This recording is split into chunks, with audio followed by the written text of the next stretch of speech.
Hey guys, what's going on? And welcome back to another episode of that Woolfie Royals podcast. It is episode 6 already. Time has absolutely flown, but I've had a blast recording these. I've loved driving around, meeting new people, talking snakes, getting to see what people have, hiding away in their racks and their collections. And yeah, it's been really good. So thanks for all the support. I can't believe it's gone so quickly. Halfway through the year, hopefully we'll grow to bigger and better things in the future. Obviously, it is June, so it is the Doncaster IHS show this month. I believe it's the 17th, 18th, that weekend. So if you're not going, or you're not planning to go already, try and get down there. It is the last show currently, as far as we know. Hopefully there will be some announcements and, new dates and new venues have been secured for the future, because it will be a real shame to lose something where we can meet up with like-minded individuals and just have a good time. Yeah, a few beers, bit of food and whatever, and just enjoy the process and enjoy the moment. So yeah, if you're not already, go and check out the dates, see if you can make it. I think it's going to be a busy one. So we've got some great guests lined up in this episode. You're going to hear from Kaz and James of Dovorian Family Reptiles in the new breeder segment. They're just entering into their first season, so brand new into it. And we're also going to hear from Mr. Ross McKee of McKee Reptiles as the main guest, the headline act, so to speak. So without further ado, let's get into it, and we'll hear from Kaz and James first. I do apologise for the background noise. It is the joy of having kids in the garden while you're recording a podcast. So you may hear a few small people running around, talking and shouting in the background. So yeah, kids, who'd have them, eh? Without further ado, here is my new breeder segment. Hi, this is Chris from Project Pied, founder member of the SWC group. The other members of the group are Max from CMT Royals, Darren from DJ Constrictors, Ryan from Rival Reptiles, and last but not least, Ross from McKee Reptiles. We founded the Southwest Constrictors group to provide a relaxed and friendly reptile show for both new and experienced breeders alike. We had some of the finest breeders in the UK attend our inaugural show back in October. Importantly, the show is brought to you by the breeders for the breeders. So why don't you come along to the next show and see for yourself. For all our updates, join and follow the Southwest Constrictors page on Facebook. We've decided to sponsor that Woolfie Royals podcast because we feel that the UK deserves a podcast like this. So we're here with Kaz and James from Dovorian Family Reptiles. Thanks for coming on. Thank you for having us. No problem at all. So, real quick introduction. How did you get into it? Why did you get into it? And we'll take it from there. So basically, I always wanted a snake. It was something I've always wanted. Grew up with cats and dogs and stuff like that, but always wanted a snake. James was absolutely terrified of snakes. Really terrified. Terrified. When I say terrified, he couldn't even watch a film with a snake. Jesus. You shouldn't make me cringe. So we went to one of our local reptile shops, had a look round, managed to get him in the front door sort of thing. Got beardy. Ended up buying a bearded dragon, which was absolutely amazing. Still got him now, he's 7 going on 8. Yeah. And then we just sort of went from there, and that sort of gave us an idea of... It gave me more of an idea. Yeah, and made him a bit more comfortable. Accepting, I think, to it. Yeah. Especially as then she started working full time, I stayed at home more, and then I was one feeding him, looking after him more. And to be honest with you, amazing he is. He is amazing. Yeah. And then I kept nagging, as you do. And we went over to have a look at snakes, and we saw our first ball python, which was a female, super pastel het pied. Picked it up on the basis of having it as a pet. Yeah. I think she at the time was about 16 weeks, I think, when we brought it home. Kept it in a viv, because like I said, it was just going to be a pet and that, and we sort of grew from there. We started Googling YouTube videos and stuff like that, just to get an idea of what was what, and feeding, and although we had the basics, it was sort of like you can't learn enough. You get a bit more in-depth knowledge. Morphs and stuff, and then you're learning morphs, and it's like, actually, do you know what? Yeah. I know I want more than one. Now we need to do more research into housing and stuff. Yeah, and then we just sort of watched YouTube videos. It was like big breeders, small breeders, new people, just people that kept them as pets, and we just watched a bit of everything, took all the information in. And then we went back over to the same reptile shop and ended up buying our second ball python. Nice, isn't it? Which was a cinnamon female. And then a couple of months later, went back over, bought another ball python. That was the first clown. Start snowballing clown. From there, yeah, then, that was it. Yeah. Is that in there? Just every sort of other month was a new snake, I think. For There's about a new snake coming in, yeah. Maybe a year, maybe a bit more. Yep, and that was it. And then we decided at that point, where I think we had 4 or 5, didn't we? Yeah. And that was when we thought, right, do you know what? Get a rack system, get them set up. Yeah. Obviously, we'd, like I said, watched a lot of videos and things like that. And that was when we decided that we wanted to start looking into breeding. Okay. Yeah. So yeah, again, it was YouTube videos. YouTube videos, research. People, meeting certain people. Did you already have a predetermined idea of what you wanted to produce? Or was it just go with the flow and see what the outcomes were from what you had? We liked the look of certain things that we were seeing that other people were producing. But to be honest, we still weren't overly, we still didn't know a lot about everything at this point. We just knew, okay, that's what we want to do. Yeah. And then trying to get your head round recessives. Like learning the recessives and stuff like that. That was hard for us. Yeah, for me. Even now, I still look at some things and I think, is that recessive or isn't it? But yeah, that was it. We didn't have a concrete plan at that point of what we wanted to make or anything like that. It was just sort of go in, knowing that you wanted to do something, dip your toes in the water, sort of thing. And sort of go from there. But we knew what we liked the look of at the time. At the time, it was a Batman for me. Yeah, it was like that just caught my attention straight away. It was something that I was just like, I would love to make that. So yeah, clown obviously then became a priority for us. I think everyone wanted to make a Batman at some point, didn't they? Yeah. I think 4 years ago, 5 years ago. And if they didn't then, a lot of them are looking into it now. So. Yeah, it's still not died out, is it, the Batman? People are still producing them. Yeah. The hats are still crazy. Yeah. Exactly. So how long ago was that? When did you start getting into sort of the concept of breeding? Yeah, so we bought what we thought at the time was the female, now is the male. Yeah, that'd be 4 years this December. Okay. So everything we bought was hatchlings. We've not bought anything other than a hatchling. For us, it was we wanted the experience. We wanted to grow them up ourselves. From start to finish. Yeah, and like I said, at first it did start as a pet. So it was, we had kids. We wanted the kids to be involved. Yeah. So it wasn't just a thing of, right, we want to go into breeding, so we need 10 breeder females of this. We want that, so that's got to be the goal. It was never like that at the beginning. So if that was 4 years ago, you must be entering into first breeding season now? Yeah, this season. We've been pairing since about October last year. October last year. So we've got three females that hopefully will... Very likely season will go. If not, then obviously for us it'll be next season. But what are you pairing this season? So this season we have our leopard, poss het, clown to our male banana het clown. Okay, very cool. We've got cinnamon is seeing our pastel clown male. Yeah. And then we've got a clown female that's seeing a leopard het hypo male. So could be some nice clown stuff then. Yeah, not a bad first season. Not at all. No. It's definitely a lot more in depth than what I'd done in my first season. I was just breeding stuff that I liked the look of, and that was it. Yeah, exactly. I had some snakes that got to size, and cool. What can I do if I put that to that and see what comes out? So, the temptation's there.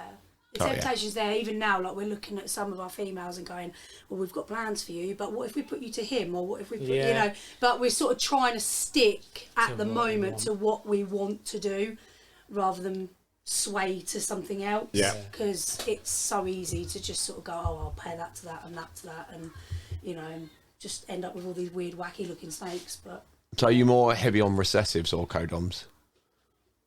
But a mixture is. Bit of both. The thing is, we have got quite a few recessives, Pied, Clan, Ultramel, DG, Lav Albino. So there's 5 there. Considering we only have 22 snakes, I suppose that's quite a few recessives. But then we have got pastel, cinnamon, leopard, Mojave, lesser.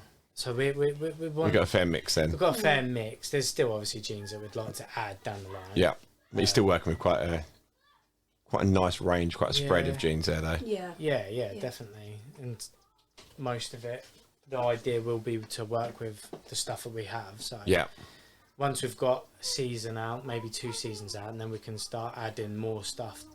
You know. Yeah, definitely. What sort of stuff do you want to add in the future?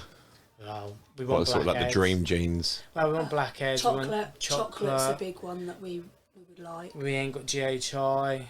Bongo's another one we like. Our problem is we do like a lot of genes. There's not many we don't like. Yeah. Even recessive. There's a lot of recessives we like. There's not too many we don't like. So yeah, unfortunately that does mean you have a lot of projects. Maybe not as focused as we could be if we were only sticking with certain stuff. Yeah. But then we like so much, then why not just branch out a little bit, and if you can. Exactly. Yeah. You know, and once you start going into triple recessives and quadruple, then obviously you've got the stuff there. You just need the space to do it, don't you? That's the only issue. Yeah, definitely need the space. You know, not easy when you're working from your dining room. Ours is done that for a good few years. Yeah. In the old house, that was everything was in the dining room. No, ours is it's like Tetris with racks. It's hard. That's it. You got to sort of build your racks around the shape of your room. Yeah, and then it's trying to find things to fit in certain areas. But ours is quite a weird shape. So for us, LPs would actually work better in our house. Right. But at the moment, it's homemade, so everyone's got to start somewhere. I mean, my first racks were Vision racks, and they were fine for what I needed at the time. But if it works, I changed them. That's what matters. I changed them pretty quick. I only sold that Vision rack this year or last year. So that's what I mean. It's what works. I mean, for us, it's just an IKEA Pax wardrobe. You know, we've got 2 of them. They work for us until you start producing. That's it, until it starts paying for itself, and you've got the expendable. Racks aren't cheap. No, that's it. You know, if you want to put $2,000 on racks, you want it to be coming from what you're doing, more than your pocket. Definitely, I don't like spending that money all the time. Exactly. It's bad. It's one thing when you're buying the snakes at the beginning and you're looking at genes and you're thinking, but I like it, and then you're like, okay, now we're spending £200-300 on food bills every month, and soon adds up, doesn't it? Soon adds up, and then that's when you're like, okay, heating, especially now with the energy prices going up and up. Yeah, I've noticed it. Christ. Can't wait for the summer to come so I can turn all the heaters off. Turn it all so the off. thermostats aren't working anymore. That's the thing. Like, obviously, you've got all that to think about. So, it does mount up. It's you go, it's only £1 or whatever to feed an adult snake, but if you've got 30 of them in there feeding 4 times a week, it's 4 times a month. I mean, that's the thing. If you've got a couple as pets, then there's no expense really. It's not any dearer than a dog or a cat. No, it's probably cheaper. Probably. Much cheaper. But when you want to start breeding and your scale grows, then obviously it becomes dearer. So where do you want to scale up to? What's your sort of ballpark figure where you're comfortable with? That's a decent amount, but still manageable. Well, I mean, I think because, like I said, because we're doing it in the dining room at the moment, we've only got that space to play with. Yeah, we've probably I mean, we're sitting at now, 20. We've got 22 at the moment. 22. We've got 3 more coming in, so that pass up to 25. I mean, that for us is. We've got rack room at the moment for 40 adults. Okay. So we've probably got enough room in the dining room to have another adult rack. Okay.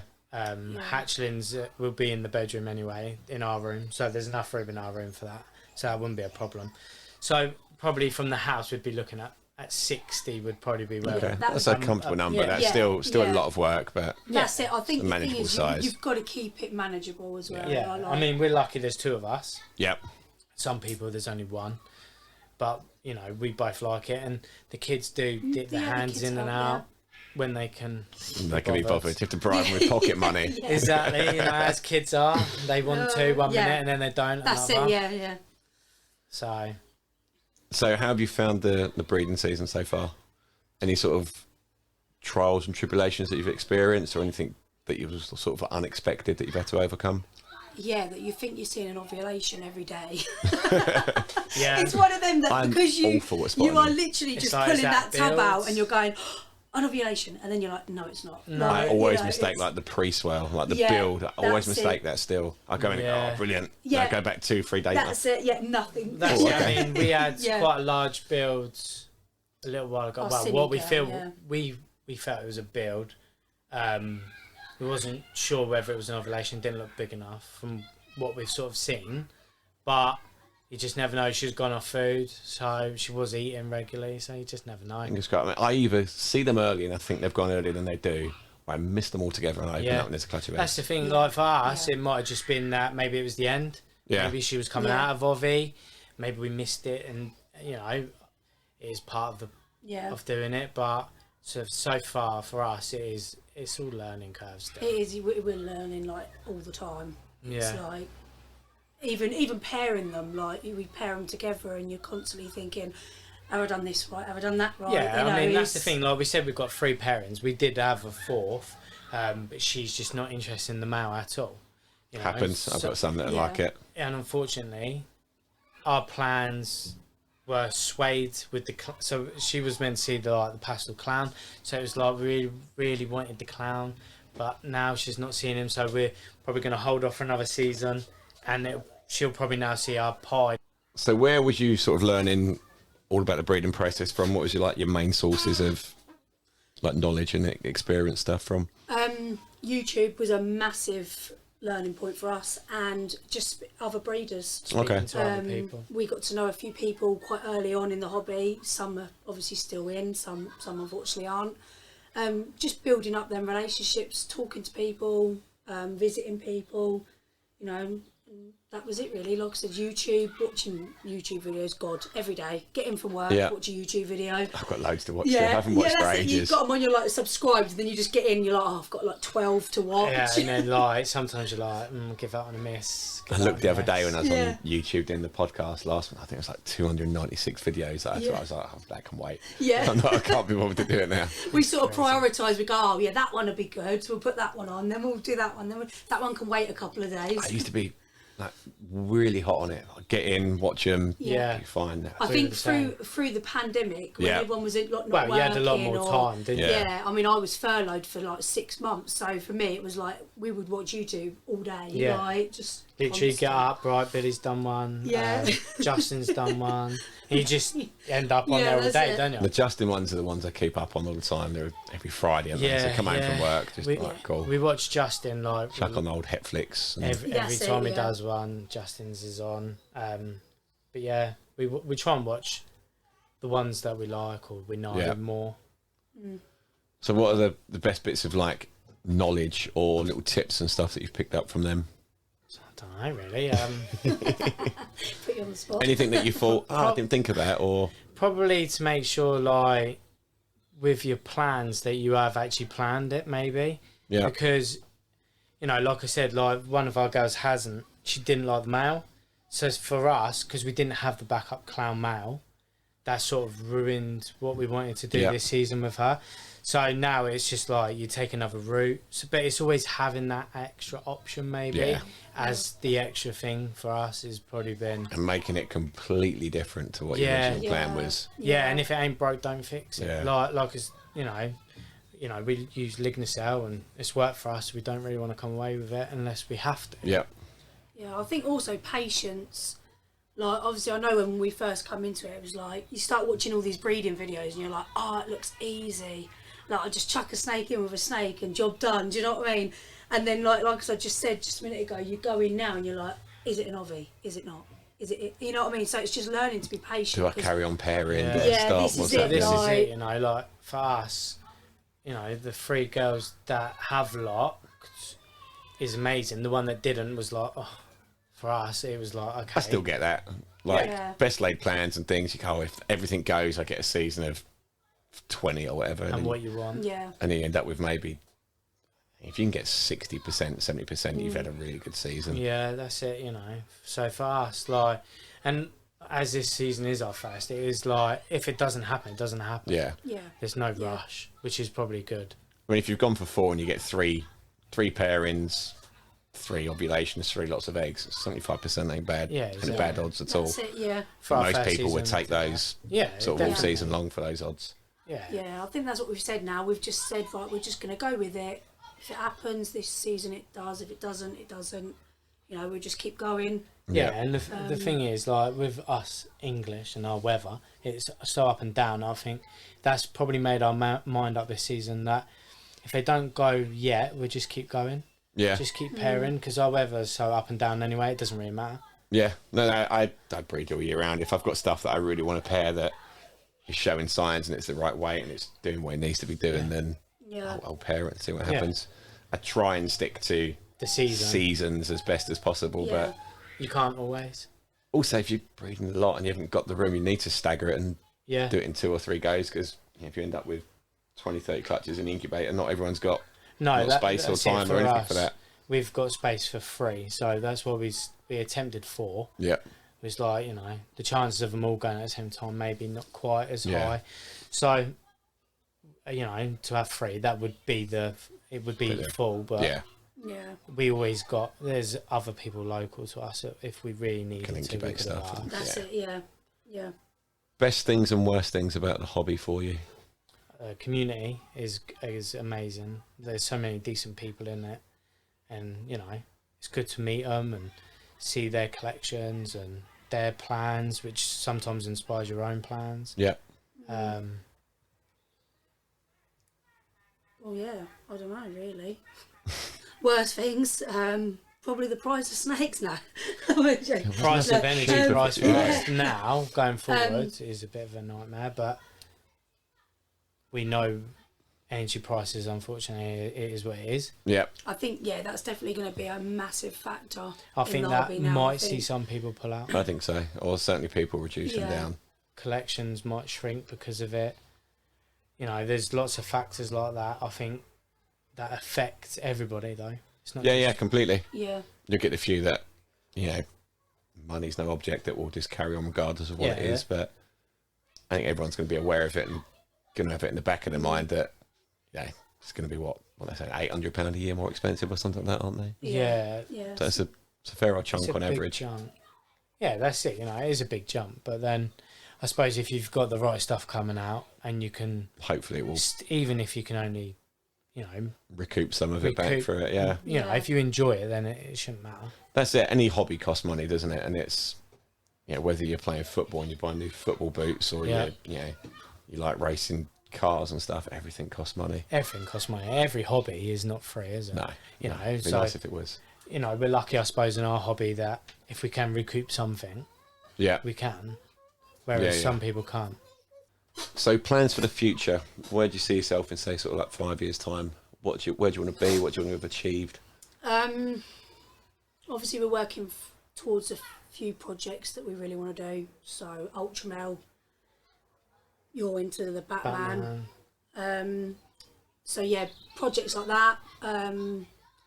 But also like to get it sort of where it's sort of not paying for itself, but just as close to. So even if it just pays for the food bill and things like that, I think everyone wants a bit of that, don't they? Really. Just to a size that we can enjoy still. Where it doesn't become a chore or a job all the time. That's it. Yeah.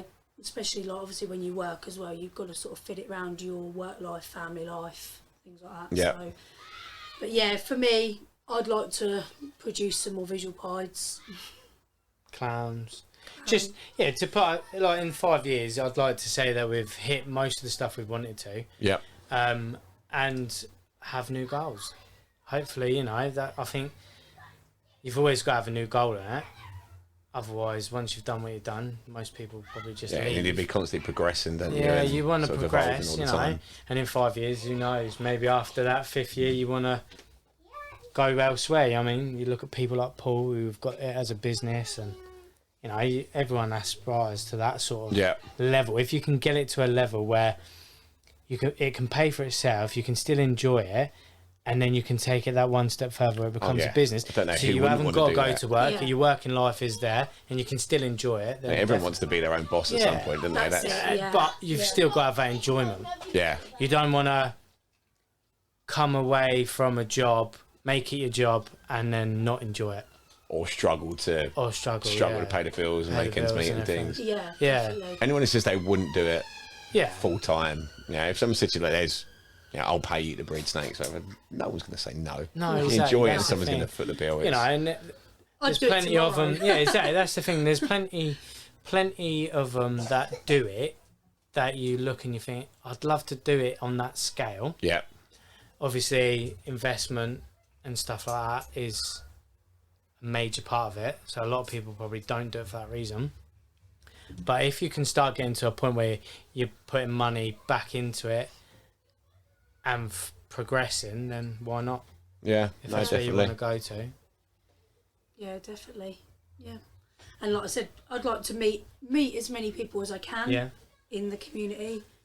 Like, you know, we've been lucky enough to meet a few now, and but yeah, I'd like to. There's still a few I'd like to meet, and a lot of Even some collections I'd people like to that, see. yeah, even some people that have come out of it, Yeah. I'd still like to meet them. Because Yeah. their knowledge is second to none. Who are your main sort of influences then? I like Stuart Payne, Ice Reptiles, you know. Yeah, yeah. Like, when we first come into it, he was quite big as not a massive breeder, but he was big. Yeah. His name was big, Yeah. you know, for Probably us. Scott Wilkinson, just because, like I said, he's another one that's been in it Yeah, for, Scott.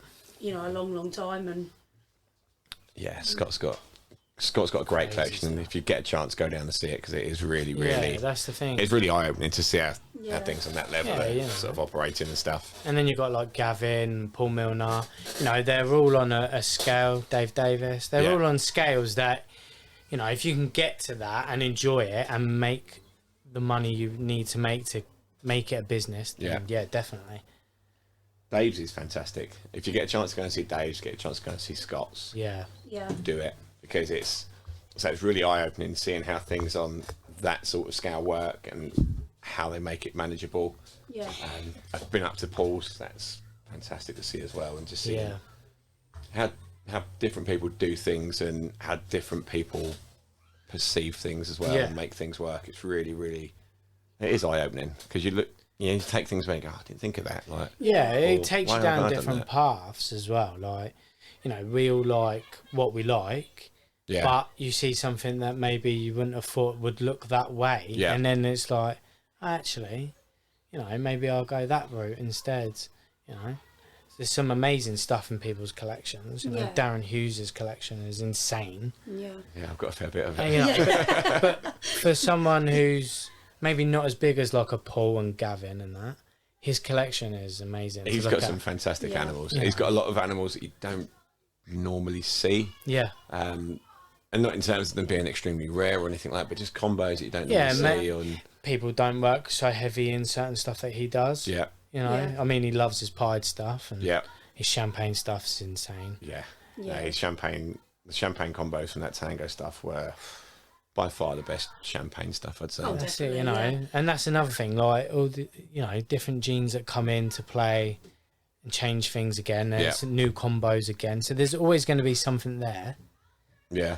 Darren Stairs is another one that his collection's just ridiculous. Yeah, we'd like to go and we'd see like Darren to Stairs we'd as like to well, go and yeah. see Darren Stairs. A lot of the genes that you see and you go, oh, that's really cool. Darren's got a breeding weight female somewhere. Yeah. in one Yeah, that he's yeah. forgotten That he about. forgets He's that he's forgotten, got. yeah. Oh, I forgot I had that. Oh, Yeah, cheers, mate. but Thanks. I mean, even the people we've been lucky enough to meet, we've always walked away with some sort of knowledge. Yeah. You know, everyone's been amazing, supportive to us. That's why we support people Yeah. back. But you know, just the info itself is some of the info we've walked away with. Yeah, Yeah. obviously everybody wants to meet Justin and Billy, Billy and any big breeders Aussie out there. Boys. Yeah, but unfortunately, unless you're on good money and that, you just can't You just fly out fly to over to the America. and, US. oh yeah, Justin, you know, I'm just going to come and stay a week. Be I lovely, can wouldn't it? Come round yours every, like, you know. But obviously, yeah, you'd love to meet people like that, wouldn't you? Yeah, I'm hoping to do some like a US show this year at some point. I think that's probably most people's best bet is if you can, even if you can only do one show, then obviously, that's probably the best way to. I think it'll be a flying visit. To be fair, I don't think it's going to be a long stop off. I think it's like go over on the Thursday and then fly back on the Sunday night or something like that. That's the thing, like obviously we're quite lucky over here. There is breeders that can do that. You know, Scott's recently been over a couple of times as well, didn't he? Which is, you know, even if just feeding off of Insta posts to these people sometimes is enough, isn't it? Yeah. But you do want to meet them in person. Yeah, Scott's well connected. Yeah. He's got fingers in every pie. And he's got... That is, when you've been in it as long as he has, I suppose you can have That's that. There's not many people Scott a luxury doesn't know. bonus. Yeah. He talks, I know this guy. Yeah. Do you know them? Jesus. How? Yeah. No, it is. It's everyone seems to know him. His face just pops up, doesn't it? Yeah. It does. Forgettable face, though.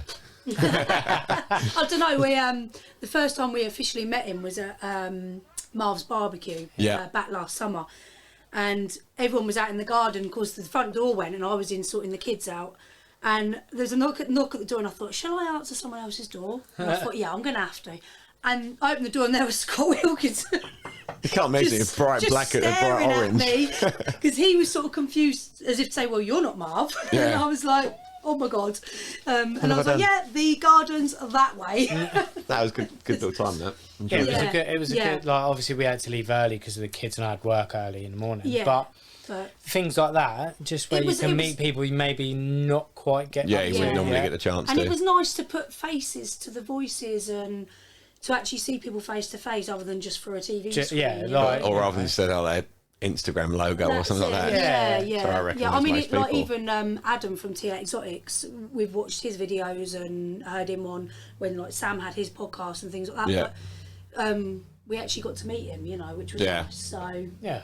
He's not too far away either, is he? No, he's quite relatively close, to be honest. So there is quite a good number of people down this way. There is now, definitely is now. I think when we first got into it, maybe some of them we might not quite have heard of, but now when we look at it now, we're quite lucky. There is a few around the area that you know, you can sort There's still a few pop up as well every now and then. They get like a follow on Instagram or something and they click the profile. It's like based in Gillingham or something like that. And you're like, oh, okay, it's another one quite close. I mean, when we first met Baden from Red Dragon Pythons, it was literally our name, wasn't it? We were new to Instagram. We thought I would dip our toe in the water, see what it's like, and this guy popped up and started talking to us, and we were like, oh, okay, and he said based in Kent. I thought, yeah, and then it literally turned out he's like 2 minutes away from my house. Literally up the road. And he's been an absolute saviour for some things, you know, like especially learning and that. Because he's breeding. And he's bred other stuff as well. He's bred bearded dragons. Hands-on experience. So, yeah, that's it. Yeah, so that was nice.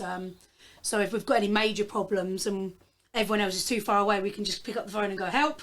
Yeah, England's not a big place either, is it really? It's from top to bottom. It's not even too far. So it's not massive amounts of hours. Some of these people in the US doing like 19 hours to a show or something. To go and see a friend. I think we were watching Matt from Olympus Reptiles the other night on YouTube, and I think he was showing you because he's got a whole house just for his snakes. Yeah. And I think he said it's like a 15-20 mile drive just to go to his snakes, and I was like, wow. Like... A good investment though. Not in this country, eh? Not in this, good investment for him. Yeah, property in the US is definitely a lot more affordable than here. Yeah. Well, that's it. Well, the amount of land you get for the money anyway. Yeah. And the thing is, he bought a house instead of somewhere designated for his snakes, and if that works for him. Yeah.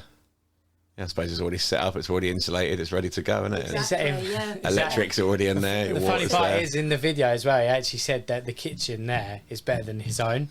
So, amazing. But even then, just watching Scott's Instagrams when he was at Justin's, like, the kitchen area there. Just, like stately home size. Exactly, and you're like, wow, what a kitchen. That's a plant. That's in his snake room. I was looking at something like that for an extension. Exactly.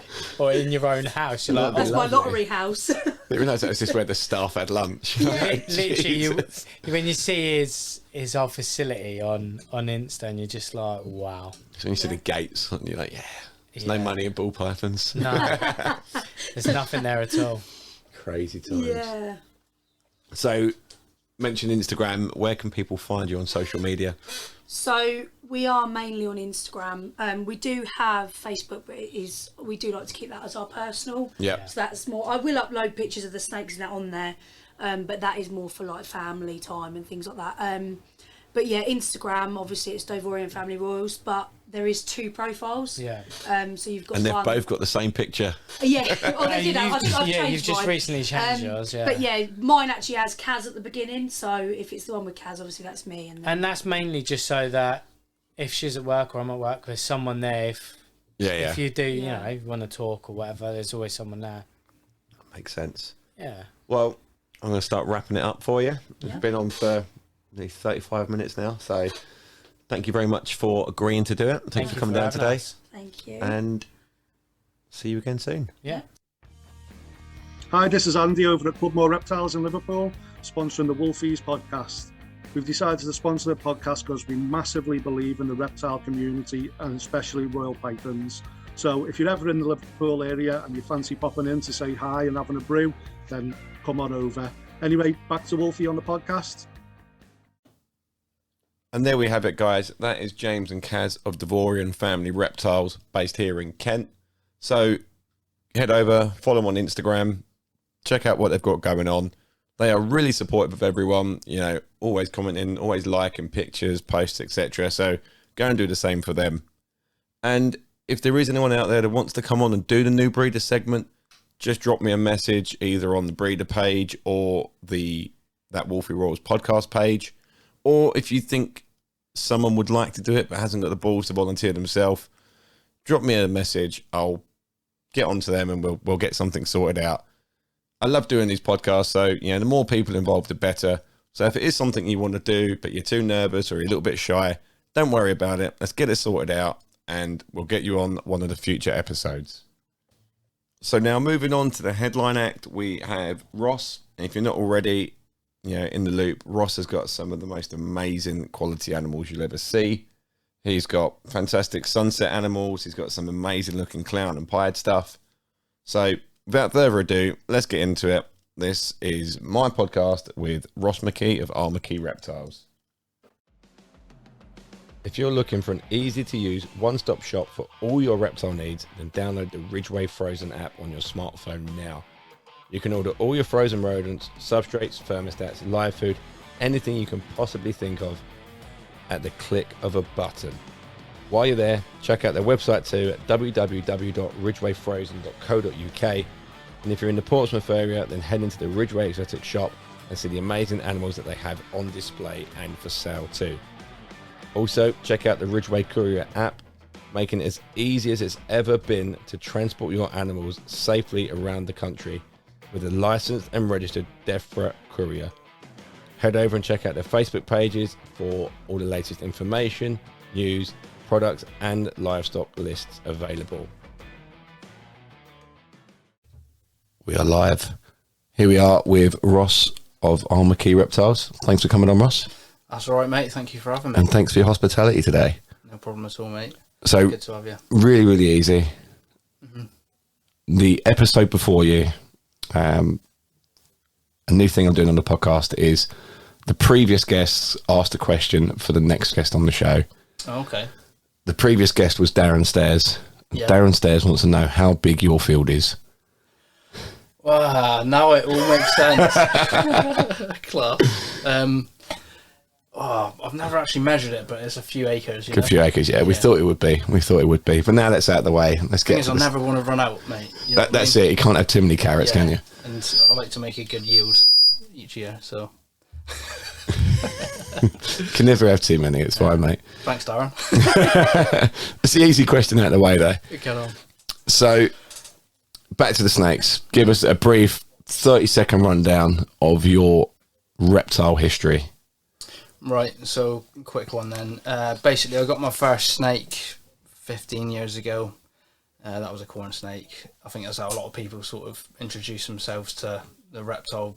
They pick something easy. Yeah. Snakes are sort of the beginner thing, so that's what I went for. And that was when I was at home with mum and dad. And then I got a bearded dragon. always had a love for reptiles anyway, so that was all good. And then from a Royal Python point of view, I got into that in 2011. And I got a normal Royal Python, Posset Clown. And then it just stemmed from there, really. So my next bigger sort of investment snake was a pied, and that was in 2012. Cool. And that's your 30 seconds done. That's it. That's it. Get on. Thanks for the podcast, mate. Cheers for coming. No, joking. It don't get any better than that. So. No, that's fine. That's perfect. So you mentioned there that you sort of pied was your first big investment. Yeah. What year was that? What made you go that route? Mainly the visual aspect of it. So I didn't have a huge knowledge of genetics at that point, but you know, the pied was such a nice looking animal, and there was a local shop that had a female in, and it was a stretch for me at the time, like the money side of it. I think I paid £900 for her. Yeah, that was a lot of money for me back then. It is now. It's a lot of money anyway. But yeah, that pretty much cleared me out. Yeah. So, yeah. Did you have any intentions of breeding at that point, or was it just purely, you know, aesthetics, pet snake sort of thing? It was, I think in the back of my mind I had like a breeding idea, but it wasn't like when I buy snakes now. When I buy snakes now, it is generally with the intention of it going into a project and breeding from it. But then it was just actually owning that, you know, visually spectacular looking snake and being over the moon with it. Yeah. Not being too fussed about the breeding, like what I was going to put with it and where I was going to take it. You just knew you wanted to do something. Yeah, at some point I might breed it, might get my money back sort of thing. Yeah. So, yeah, that was that really. That's how it all started. So what made you look at Royals back then? Yeah, you mentioned you had corn snakes, bearded dragons, things. What was it that excelled you towards Royals in particular? So with the corns, the genetics are still, you know, bold and beautiful. But I think what attracted me to the Royals was seeing some of the combos and stuff that people were starting to create, like the Bumblebee was just coming into fruition. Yeah. Pastel was still of quite a high value back then and was beautiful. And just the Royal Python in general as a snake just attracted me to, you know, you can keep them in relatively small sort of enclosures and they're happy with that. Obviously we give them enough space. Yeah. But the colubrids, like the corns, they are a bit more active. They're a lot more active, aren't they? So to keep them in racking systems and stuff isn't fair. So yeah, just as a collector then for snakes, the Royal Python just ticked all the boxes. Do you know what I mean?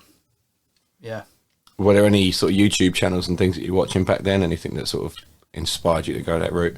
Yeah, when I started, Kevin McCarley's Nerd stuff, yeah. I think back then some of the Odium stuff and things like that was quite new on the scene, and that really grabbed my attention. Do you know what I mean? So,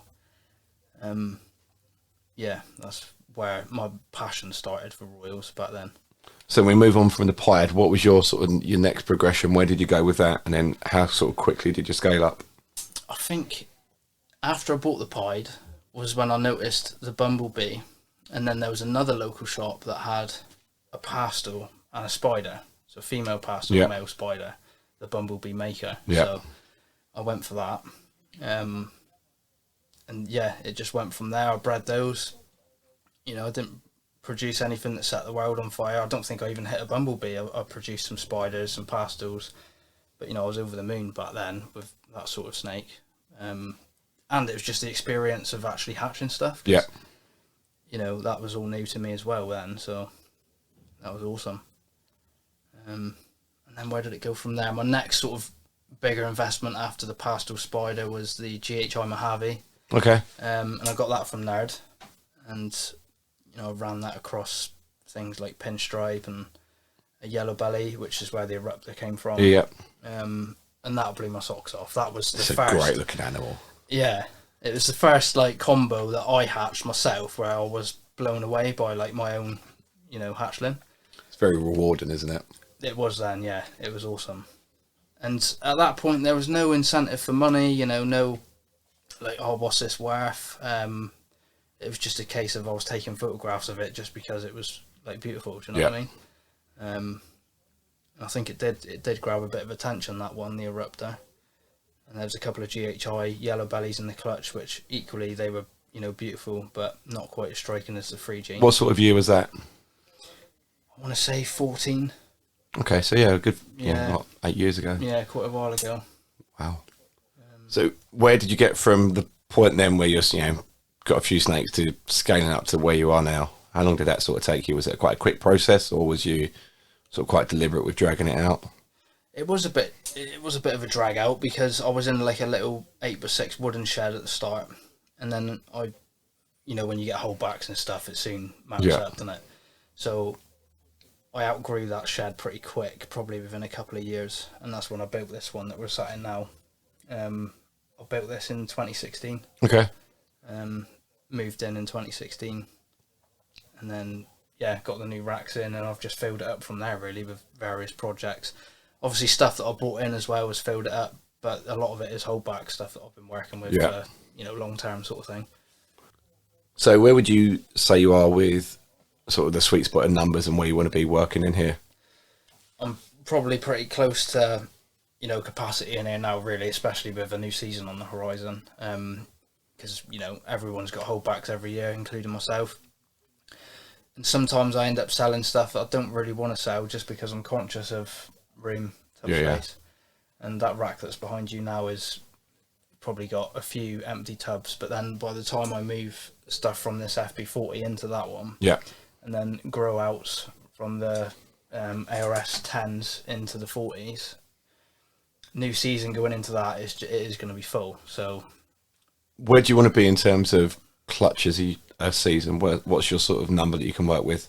Like last season I only had 9 clutches, although some of them were big clutches. I had a couple of 10 eggers. Nice.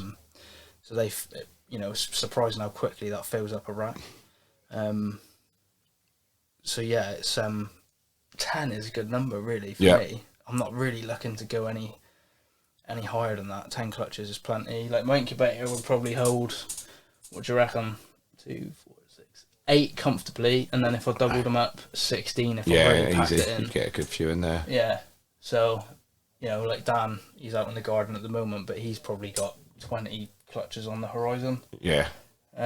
I wouldn't want to go any more than that at the moment. It becomes a lot of work, doesn't it? It's even you say 10 clutches, if each one of those laid 6 eggs, there's still 60 hatchlings you've got to house, feed, maintain. 60 species you've got to find for them, which is more than most racks that are available. Yeah, exactly, mate. And if you hit like good odds on stuff as well, and there is a load of holdbacks, you got to take that into account as well. Especially for breeding season like you've got a lot of double het stuff. You've only got to hit 1 or 2 that you keep, and you keep a few poss hets back and things. Yeah, it soon mounts up, doesn't it? Definitely. I mean, I've had a couple of friends ask if I was going to do some repeat pairings for double hets and stuff, and they think I should, just from a breeding point of view, but it's not viable for me really, because I've got that project now underway with double hets that I'm holding back. So to do it again, it would literally be just to coin in, which is not really my main. It is a contributing thing, but it is to just move projects forwards for myself. But I don't want to have too many of them. Yeah. For anyone who hasn't seen your setup, it's not the biggest room in the world. You've got a few racks dotted around with the place. Mm-hmm. How would you describe your breeding setup? Because obviously you're working a lot with like double head, pied clown, double head puzzles, clowns. How do you pair your stuff? What do you look for? What do you mean visually? What are you looking for, or how do you work out what's going to what with what pairings? So I don't know if you remember when we were having a chat with Darren earlier, but sometimes you've got like, say that double het male there, which is what, butter pastel leopard, yellow belly, double het sunset pied. Yep. So he's double het sunset pied, but he's posset clown. Now, everything's telling me to use that male to one of last year's double het sunset clowns, even though he's only a posset clown, just because it's a gamble. But then if you can turn that double into a triple, it's nice. It might prove him out to be a triple. At the same time, it could land me the sunset clown combo. Yep. Which could have all those other codominant genes in there, 1, 2, 3, whatever. So sometimes that's more fun for me because there's a bit of an unknown there, and the gamble's the bit that if it pays off, it's fantastic, isn't it? It's like you can guarantee some genes coming in, guarantee outcomes with pied to pied, etc. But taking those gambles that you've got 4 or 5 genes and a POS het or something like that to a visual, just that chance of producing something is enough to stimulate you to keep doing it. And if it comes off, like, it's just so rewarding, isn't it? Yeah. Do you know what I mean? It's like working with POS hets, like what we were saying. When your POS hets prove, it is a really good feeling, especially if you've hatched them and grown them up yourself. Yeah, no, completely. There's a lot of time and effort involved with that sort of thing. Whereas if you do like a clear-cut pairing, you know exactly what the results are going to be. You know, if you put, say, a dreamsicle to a dreamsicle, you know what's coming. The anticipation of that egg hatching isn't anywhere near as fun, is it? It's still really nice and rewarding. Oh, there's some more dreamsicles coming out or whatever, but it's the anticipation of the unknown, isn't it? Expecting the unexpected. That's what it is for me, because it just adds to the excitement, like when those eggs go in the incubator. The countdown's on there, isn't it? Just to, what could it be? Yeah.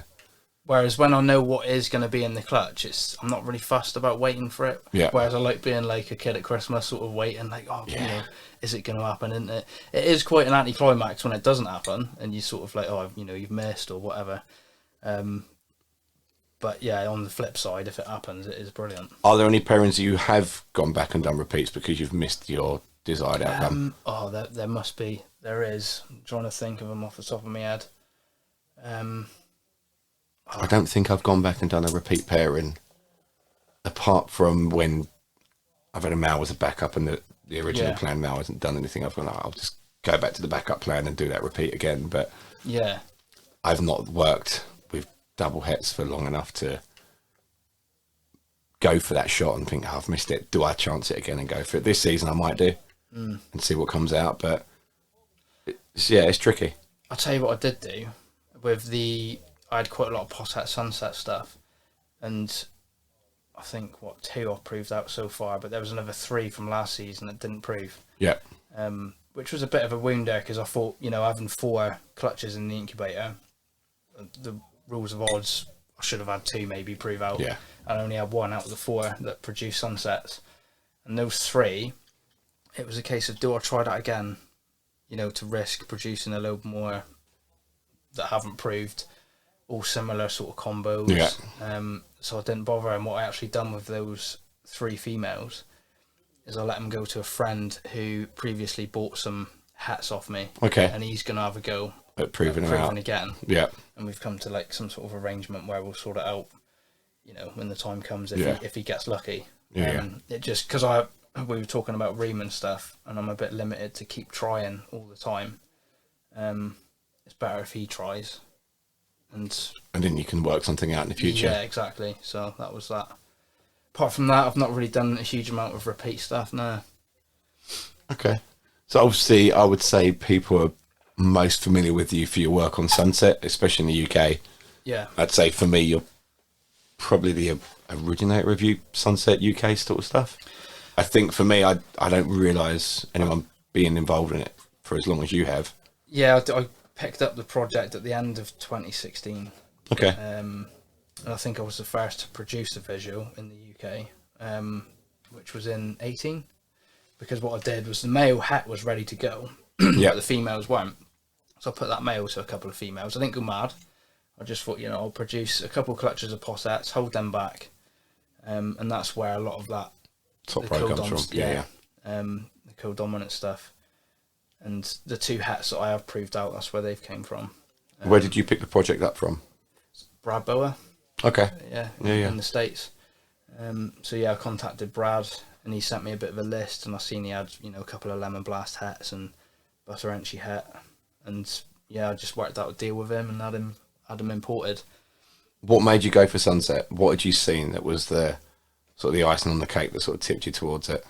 It was like trying to get that thing that was recessive attracted me. Yeah. I really like recessives. And just something different to work with. And there wasn't that many combos available to see. So I thought, I wonder what that gene can do. And I think that's the big deal with the Royal Python game, is the amount of combos. Some stuff works, some stuff doesn't. Well, everyone's got their opinion of what works and what doesn't, but there's so much to be done still, even though, years ago, it's just never ending. Do you know what I mean? There's so much. You think the amount of combos that have been produced over the years and how much variation is in those. I mean, I don't know what the number is now, but it's probably over 5,000 combos, something like that, that's been produced comfortably. And then you add that into recessive. Yeah. There's a hell of a lot that hasn't been done with recessive, particularly sunset as well. That the outcomes are, they're endless, aren't they? Exactly. And like when I produced it at the start, you know, it was getting a bit of criticism for browning out and whatnot, but it is so different to a normal looking royal. Yeah. That the potential for me is just massive. And it's like, I bet with your Desert Ghost projects and stuff, you've got so many ideas of which roads to take it on. Oh, completely. Yeah. And you end up sometimes being persuaded which route to take it by other people, which can be a bit of a negative impact on the project because everyone sort of goes the same way. But it's just having the forethought to think of what you can do and what's out there and the possibilities that are out there to change it and think, I'm not going to go, I'm not going to go the Desert Ghost Clown route, I'm going to go the Desert Ghost Sunset route or something like that. Yeah. And then you start opening up a whole world of other possibilities. Yeah. Yeah, it's uncharted waters, isn't it? Yeah, of course it is. So, completely. And that's where the excitement is again, isn't it? Because at the end of the day... That unexpected again. Yeah. Because no one's done it before, who knows the outcome and what it's going to be. Yeah. And like you say there with the sunsets branding out and things, it's then just down to you to work out, okay, what can I do to retain colour? What can I do to retain some sort of visual impact on that sort of orange, reddish colour that they are when they hatch? Yeah. And that's part of the excitement, is figuring it out along the way, isn't it? Yeah. And that's what's happened with previous projects, like, you know, a lot of the clown stuff. You know, clowns can look spectacular. Pastel clowns, brown out. Yeah. People still breed clown. They don't go, we're not going to breed clown anymore. Yeah, it progresses and it evolves. Yeah. And now we look at some of the clown combos we've got now. It's incredible. And that's sort of the vision I have for the sunset, really, is going down that route of refining and adding, you know. So obviously sunset is quite a financially invested animal. What did you buy into the project for at the start? So the the trio of hats that I bought, I think they cost me 18k for the three. Okay. So yeah, it was that was obviously my biggest investment to date. And I just thought, you know what, I've got nothing to lose and is my passion. Why not use my money? You know, some people would probably have called me crazy for spending that on snakes, but at the end of the day, if it means that much to you, what is too much? Yeah, no, completely. And it's what we were saying as well, is if you invest in it, it's never going to be financially worth less unless something drastic really happens. Like, there's still going to be a demand because, all right, 18k drops down to maybe 15k in a year's time and then 12k in 2 years' time. But by that point, you're producing visuals, which are still going to be fetching a decent amount to recover your original investment. Yeah. And then you've got those animals that are adults anyway, so they then become worth X amount of money to someone else wanting to get into the project at a lower price point. It's quite difficult to sort of lose on it, really, unless, I mean, there was a worry with mine because they came from the States, and as you know, they feed a lot of live food and stuff. Yeah. And at the time, I wasn't breeding any rodents, and I was having to go out and get live, to feed them because they wouldn't accept anything else. Yeah. I managed to get one of them onto defrost after a lot of time and effort, but the other two were so stubborn that it was just not going to happen. So there was that worry that, it could be years before I produce from them. But I put the effort in, managed to, and then I set up the old snake room as a rodent breeding area. Okay. And that sort of provided what they needed, really, and it worked. They grew up and they produced fairly quick, in 2018. And I bought them in 16. So yeah, it wasn't a bad turnaround, really.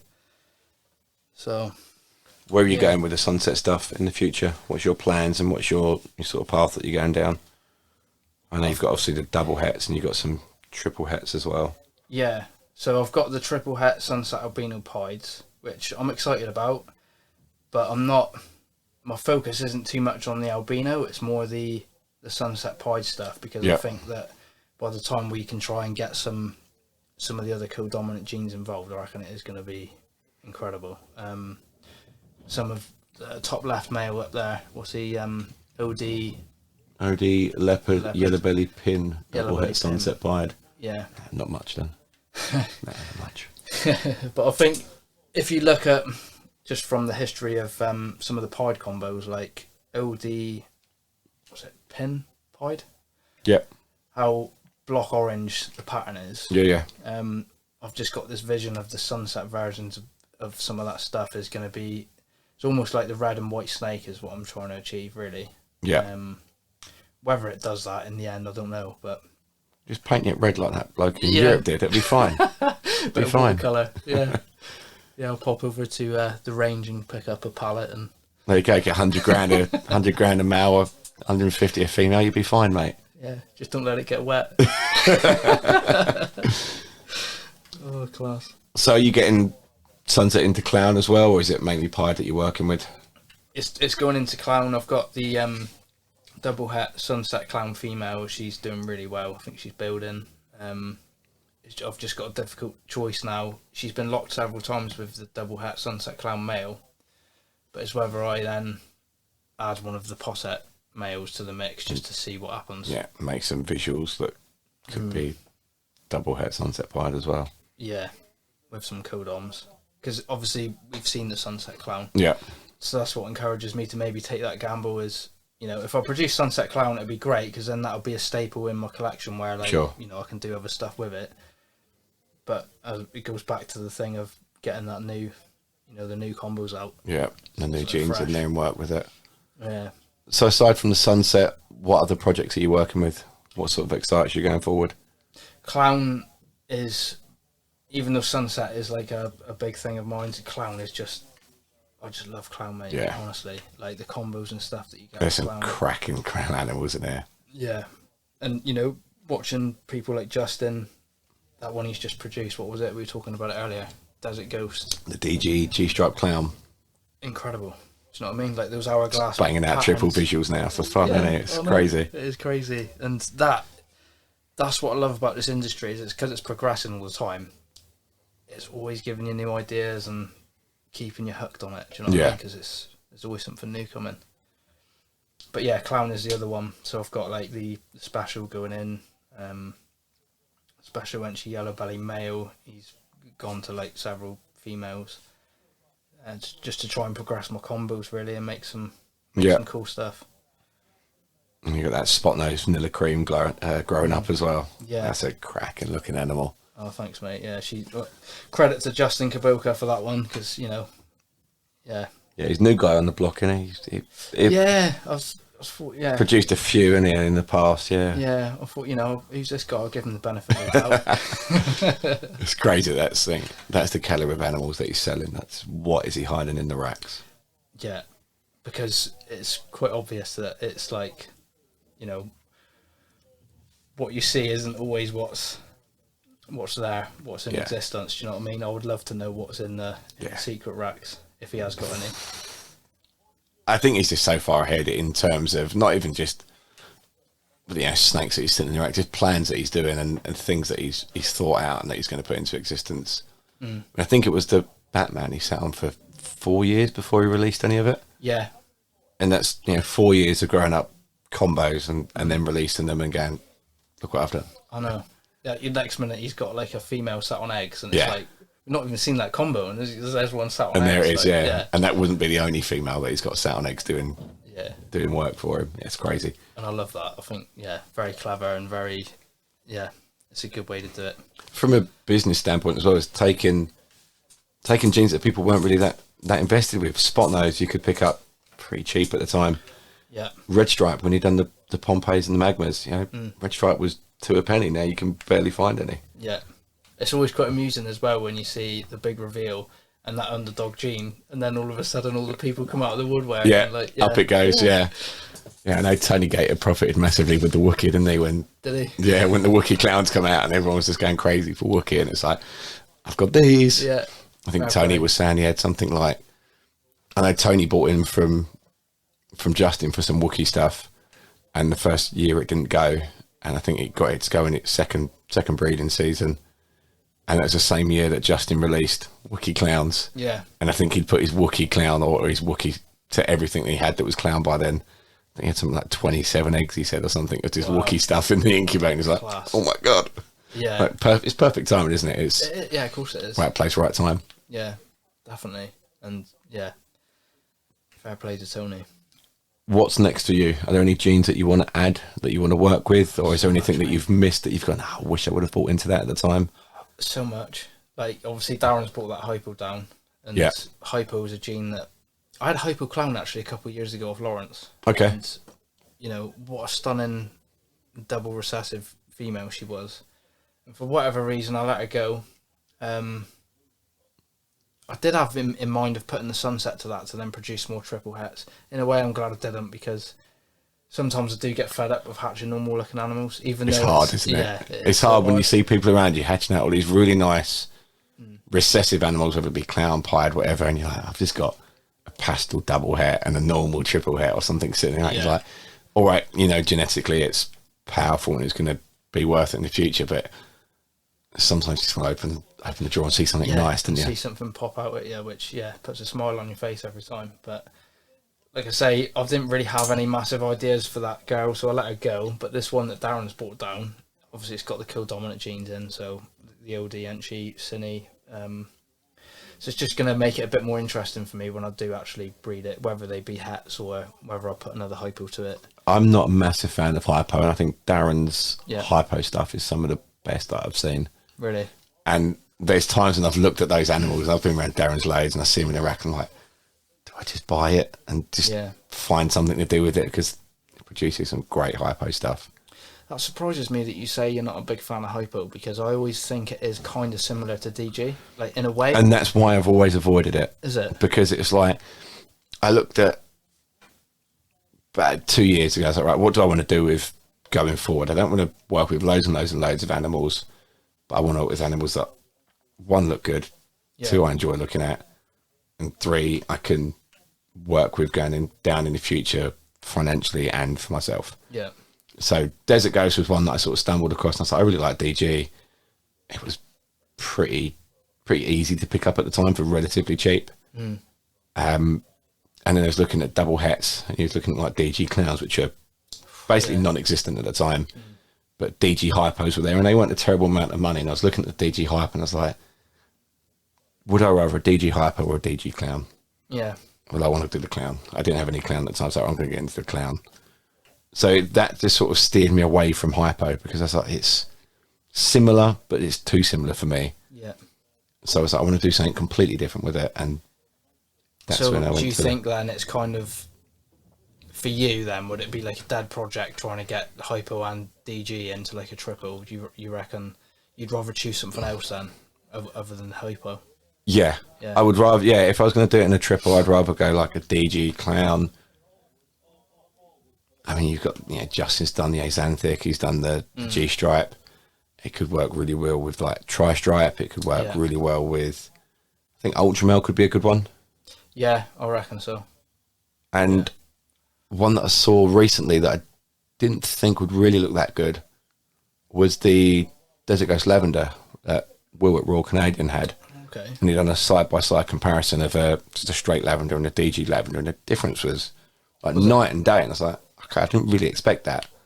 Yeah, see, because when you talk about, albino animals, I always think it's very difficult to sort of expand too much on it, because you've got that very, limited palette, if you know what I mean. But, that's quite impressive to hear that. Like the DG lavender was like, do I consider doing some of that? Because it's always interesting that someone brings something out and you go, oh yeah, I didn't think about that. Yeah. So I'm interviewing you now. Go ahead. With the DG clown then, say if you, I don't want to assume your financial position, but say if you had unlimited amount of money and someone offered you a DG clown for X amount, I know that you've got animals to produce that combo. Would you rather produce it yourself and have that enjoyment, or would you just go out and buy it if you could? From a reward standpoint, I would love to produce it. Yeah. From a selfish, greedy standpoint, if someone offered me and I could buy it and I could afford to do it, I would buy it. And then although I'm not getting the same reward as hatching it, it puts me forward a good amount of time to hatch other stuff that I've got. I mean, I'm working with DG Clown in het-to-het stuff, and I've done a few pairings over the years where hopefully this season I've got 2 chances of it from double het to double het. If I can get a male out, I'll be extremely happy. If I get a female out, I'll be all right. But I'll still have those double het females there. So even having just a DG Clown will increase my chances of 1, hitting the double visual anyway, but 2, just guaranteeing double hets. Yeah. And then that double visual can go into other stuff straight away rather than waiting to hatch it, potentially not hatching it. It's odds, isn't it? Yeah. Yeah. The reward standpoint of hatching an animal like a DG Clown, I should imagine, is absolutely amazing. If someone said to me, here's a DG Clown and I could afford it, absolutely I would buy 100%. That's kind of the answer that I would have given, I think, because at the end of the day you could spend, if you're unlucky, you could go seasons without hitting completely, and that would, after a while, I think that would be a bit demoralising. Yeah, and it's how many times can you miss it before you give up on the project as well. It's like, I know everyone says you've got to keep trying, but there comes a point where you go, I've failed so many times, is it really worth me carrying on? Or do I give it another season? Do I do 3 seasons of trying to hit it and then bite the bullet and go and buy one? Yeah. It all depends what you want to do with it in the future, doesn't it? Because obviously if you miss it year in, year out, it's demoralising, but you're also slowing down what you wanted to do in the future. Yeah, exactly. And I'm quite impatient. Yeah, you're not the only one, mate. I mean, to be fair, I did actually inquire with Brad with Sunset Clown, even though at the time I was trying to produce my own double hets. Yeah. And it's exactly, your answer is exactly the way I was at that point. And lucky, I'm glad I didn't, because it was a female. It still would have taken me a long time to sort of grow her up. But yeah, I was in that sort of mentality where, I was being a bit impatient, do you know what I mean? But hopefully, I can get a clutch out with that female. But then it's a 1 in 8, isn't it? It just feels like really bad odds. Yeah. This is where you need to work like triples and quads, because it brings your odds of hitting doubles, double visuals down drastically. Yeah. I think quad hets is 1 in 8 of hitting is it 1 in 8 or 1 in 4 of hitting a double visual? I think it's 1 in 4. I know Will at Royal Canadian done the maths on it a while back. I think it's 1 in 4. 1 in 2? If it's quad het to quad het, I think it's 1 in 4 of producing a double visual. Double, yeah. See, that's the thing with quad hets. Like, I remember people saying, "Oh yeah, but what's your odds of getting the quad?" And it's not always about that, is it? Yeah, it's making those 2 and 3s. Yeah. That's where the building blocks lay. Exactly. Because the quad het's like the pinnacle, isn't it? Like, if you hit it, fantastic. You're not really expecting to. No. But you may not have produced some of those double het combos yet. So to get all those different combos in one clutch, doubles, that's amazing. So quad hets is definitely something that I would like to look at some point. If you could produce a quad het, or you could choose any quad het into a visual, what would your 4 genes be? I think I would choose. I've got to throw Sunset in there just because it's my thing. Clown, Pied. What other recessives are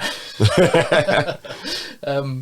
Doing well so far. Yeah. Sunset, Clown, Pied. I wouldn't put Xanthic in there. I'm not a big fan of Xanthic, to be honest. That's no disrespect to anybody that's well into it, but it's just not my cup of tea.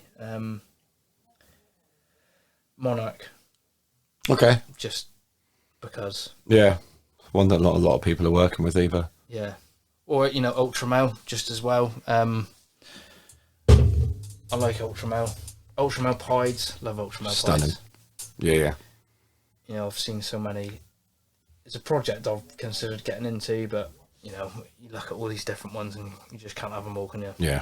No, it's, like say, space, financial, it's not hard. It's not easy to follow everything you want to do at the rate you want to do it. No.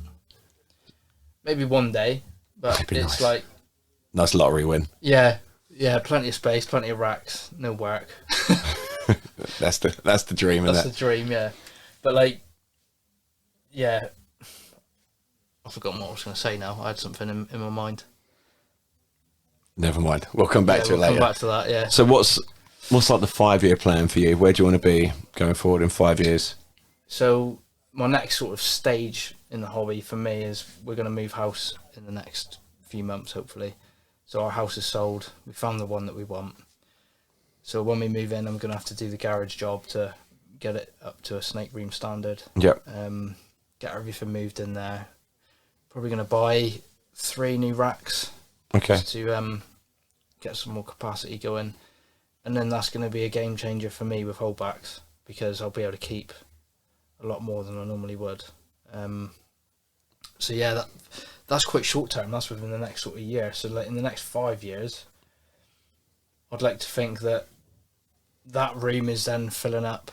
Yep. And projects are progressing, and I'm getting results from the double, the Sunset Pied project, Sunset Clowns. And if I'm not, I'm selling it.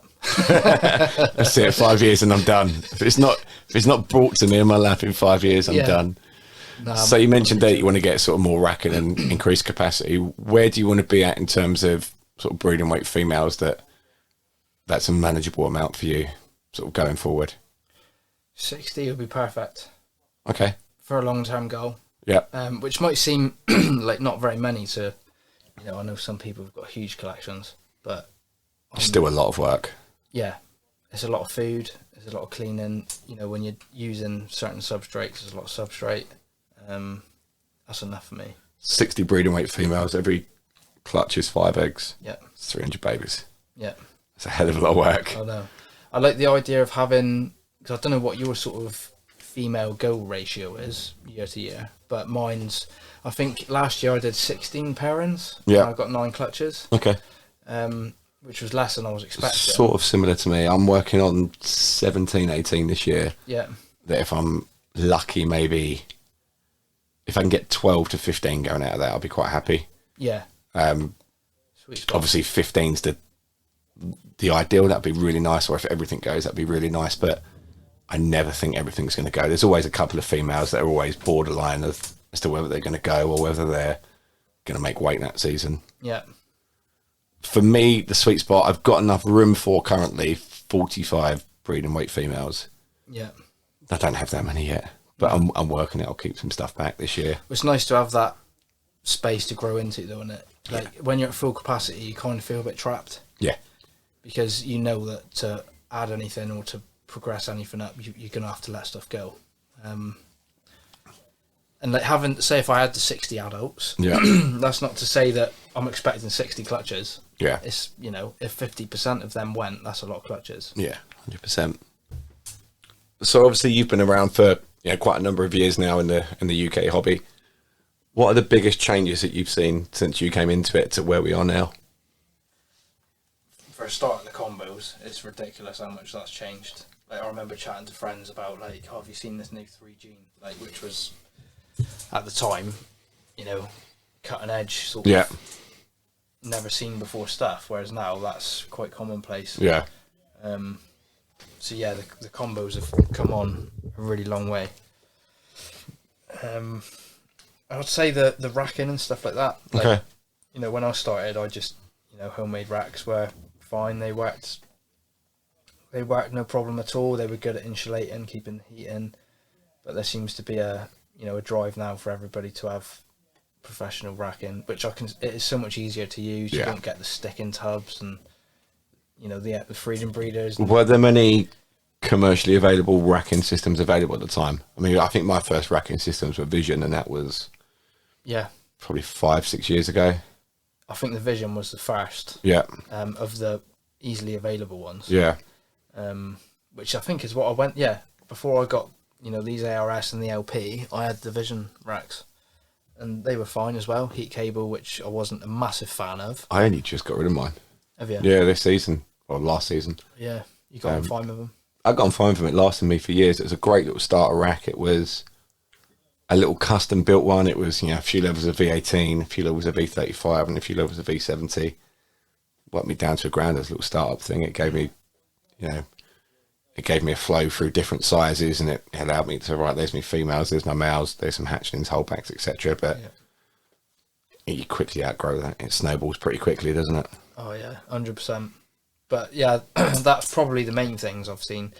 I was going to say the amount of people doing it, but I think there was still quite a lot of people doing it back when I started. I just think they weren't in my, in my sight at that point because social media wasn't such a big deal. That's it, yeah. So, how do you think social media has changed the hobby? I think it's definitely benefited it from a point of view. It connects everyone, doesn't it? Yeah. And it makes business so much easier, and you can just hook up with people that probably wouldn't have met you. No, not at all. Media, so I met most of the people that I'm really good friends with through this hobby, through social media. Yeah. Without that, I wouldn't have known who anyone is, or certainly wouldn't have known who they are at shows to go and see them and things like that. And I wouldn't be doing this if it wasn't really for social media, to be honest. No. Parts of social media I think are damaging, not for the hobby, but like in just general day-to-day people's lives sort of thing, because people are always seeing the the rosy side of other people's lives and not... No one ever posts the shit, do they? No. No one ever posts... You never see an Instagram post where everything's gone wrong, people are going to give up, and it's all going tits up. Yep. You only ever see the successes, and that's where social media is damaging, because everyone wants to show the highs and show the ups of it, but no one really gives you the brutal honesty of it at times. No, not at all. And whether that's just the hobby or life in general, everyone's always posing with their cars or on flash holidays and stuff. That's not how it is in real life. Like, nowhere near it. As I was saying earlier, a couple of years ago, I had one of the hardest times I've ever faced. I was in a really dark place. No one would have had a clue, because I didn't post about that. Yeah. But yeah, I mean, apart from that, I think it's definitely a really good thing for the hobby, like for advertisement and bringing people together. You mentioned that you was in quite a dark place. How did the hobby help sort of relieve some of that tension and angst for you? I think it helped massively, because sometimes the responsibility of looking after all the snakes, it can be too much, especially when work's busy. Yeah. But at that point in my life, I needed it. Yeah. I needed that. It's a lot of people's getaway, isn't it? Yeah. Getting in there, just knowing, like, well, for the next hour, I've got to clean tubs, feed animals, etc. It's as cliche as it sounds, it's a break from the norm, and it's like a break from your own head. Yeah. And I think there's a lot more of it. There's a lot more awareness, definitely, in the hobby now. Darren spoke heavily about mental health issues. Paul at Urban Constrictors has mentioned it. Yeah. And I think it's something that's definitely quite common in the hobby. I think more and more people have started to struggle with it, or have said that they're struggling with it, and it's how the hobby's helped them and things. Yeah, it definitely helps, and like you say, it is an issue for a lot of people, and I'm pretty sure for a time I had some sort of PTSD or whatever after, and the snakes, it did. Without that, I just think, what if I weren't doing that with my time? I could have been sat stewing on something I wouldn't want to be stewing on. So keeping busy is key, I think, to mental health. So if anybody is struggling with mental health, I always tell them, you need to keep yourself busy. You need to be creative. That's what I like about the snakes as well, is like, you're almost like an artist, aren't you, with the genes? Completely, yeah. So you're playing creator in everything you do. It's to pairings you're doing, to pairings you're planning. You're always constantly thinking forward. Yeah. You're not really living for the moment, are you? You're not like, right, okay, that's a really nice OD leopard yellow belly pied. Okay, what can I do to make that better? And you're always constantly craving more. Yeah. It's going to be a gift and a curse at times, Yeah, I'd say the curse side of it is how time flies with this hobby, because you're always looking to the next season. And, I remember me and Dan talking years ago, imagine what this is going to look like. Well, we're miles past that now, and you just always look into that next season, and it flies by years. I think a lot of it as well, where people are breeding pretty much most of the year round now, particularly if you've got larger collections, to balance the workload a bit more. You never get time to rest on your laurels. There's never a time where you sit back and you go, right, I'm done now for the next 4 months, 5 months, 6 months. Because, even at the end of 2021, people are still pairing stuff that's going again and ready in 2022. So you never get that time, that any downtime. You go, that's it. Like, you're never finished. No. Like, I've just had a couple hatch, which was actually from a pretty shit sort of breeding, really, because the female, I lost her, and that's why I've only got the two. Yeah. Because basically the rest of the clutch was stuck. But in the same season, I did have a snake where I had a female that had laid one egg, and she didn't pass the rest, and I started panicking. Yeah. I spoke to a couple of breeders, and reassured me that she's probably just gonna release the rest in her own time. It could be something to do with two lots of follicles coming in, so you almost have two ovulations sort of thing, two separate clutches almost.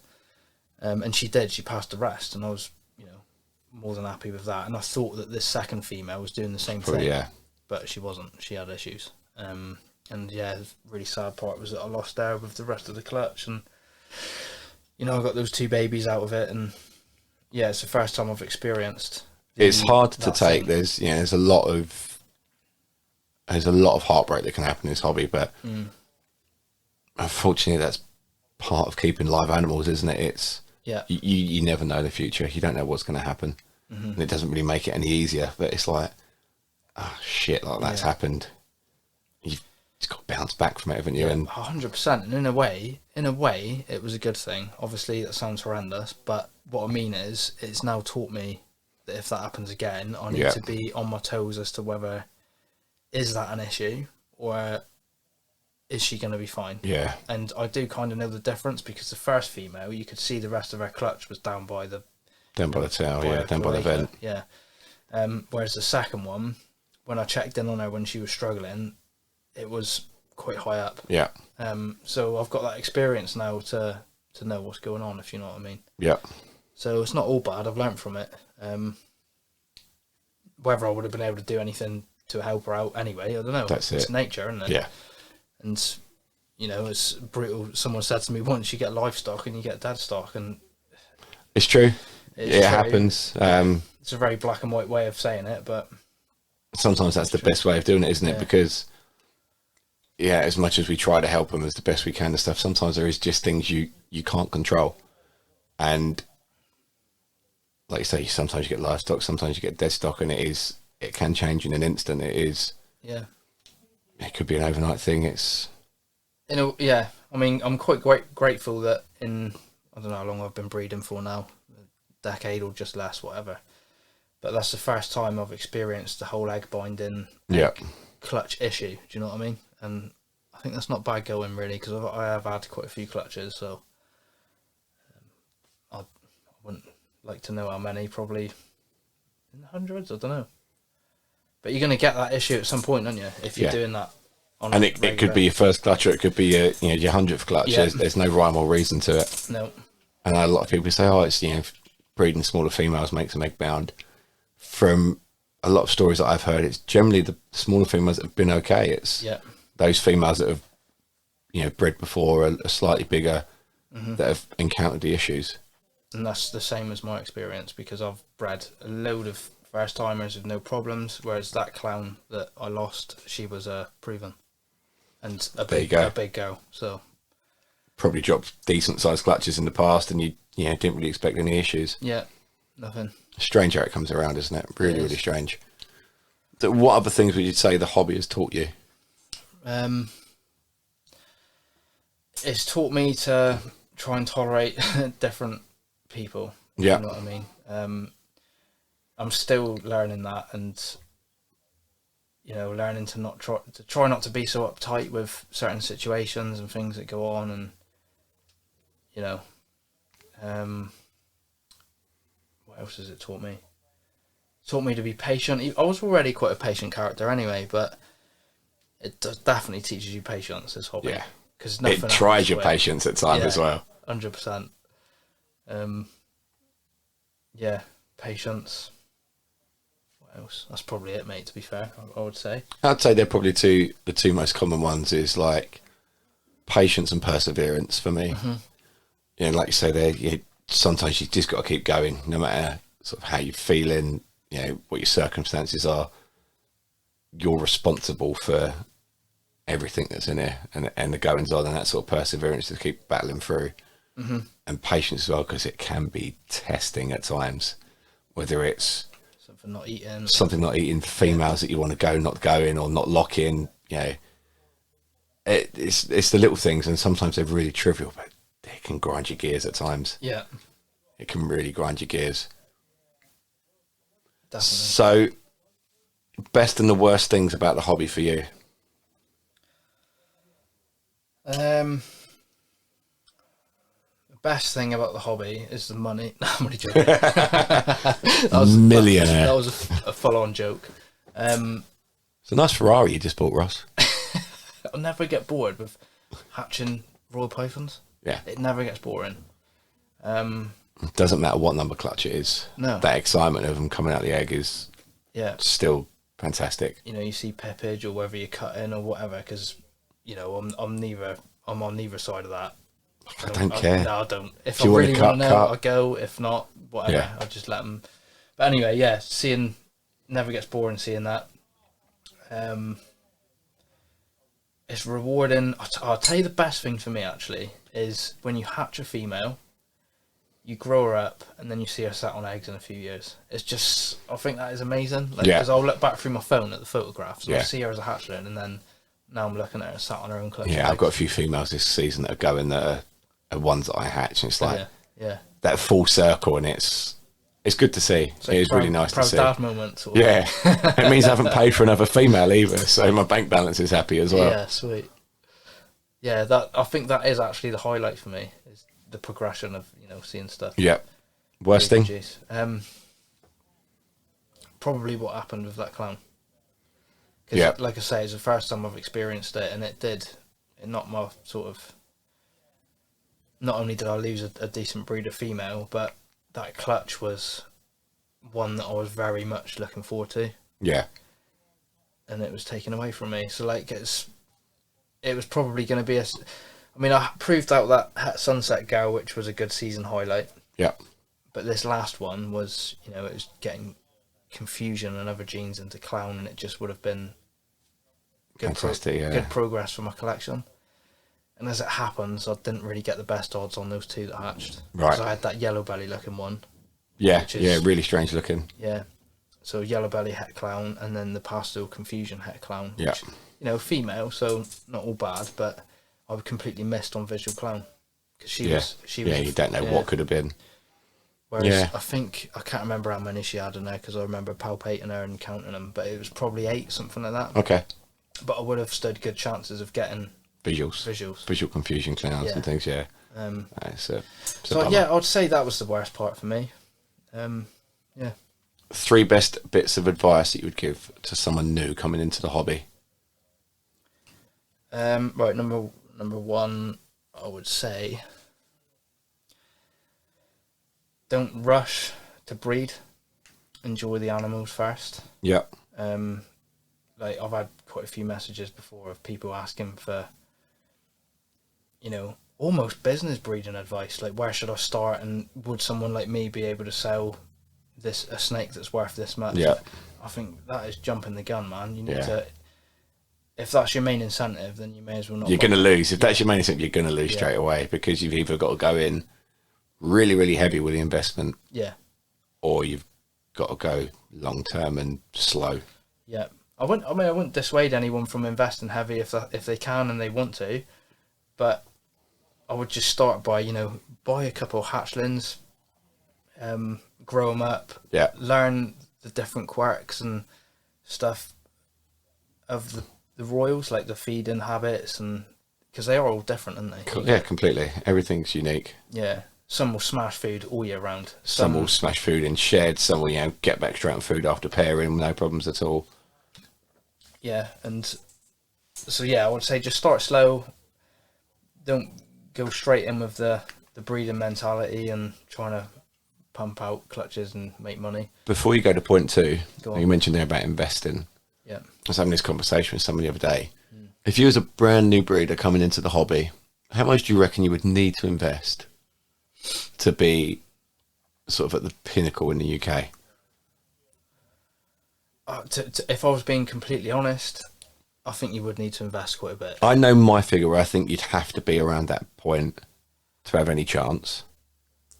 But to be at the pinnacle, or to be near the top of what you're producing in terms of, you know, competing at the top for sales or, you know, financially valuable snakes. What, I'm producing fairly quickly?